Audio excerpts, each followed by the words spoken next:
Et bonjour, je fais partie de l'association TG, ce qui veut dire travaillons ensemble, jeunes engagés, mais en plus ça veut dire tisser en espagnol, c'est les mots pour dire tisser en espagnol, et la plupart de notre activité, ce qui nous motive, c'est de tisser et ratisser les liens entre les individus, les cultures, les associations, les groupes, les collectifs, etc.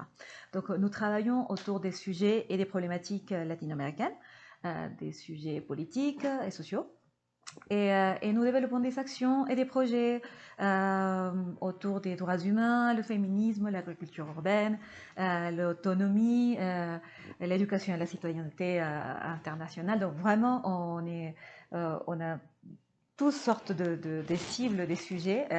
On fonctionne, on est un collectif de fonctionnement collégial, on est tous égaux. TG regroupe beaucoup de nationalités, mais nous sommes notamment des Français et des Colombiens.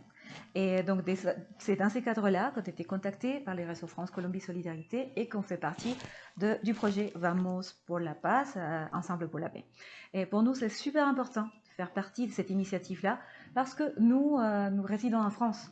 Mais puisque plusieurs d'entre nous, nous sommes colombiens, et donc pouvoir avoir un lien avec notre pays d'origine, pouvoir aider, même si on le fait depuis la distance, extrêmement important.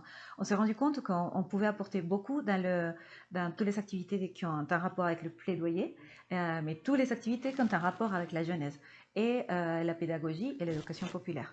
Donc, on sait qu'on a vraiment un atout pour faire partie de Vamos, mais on apprend aussi. Donc, ces contacts avec les organisations dans les territoires en Colombie, c'est une richesse inouïe, difficile à trouver, surtout pour nous qui ne sommes plus en Colombie, et dont on se sent extrêmement remerciant de pouvoir faire partie de cette initiative.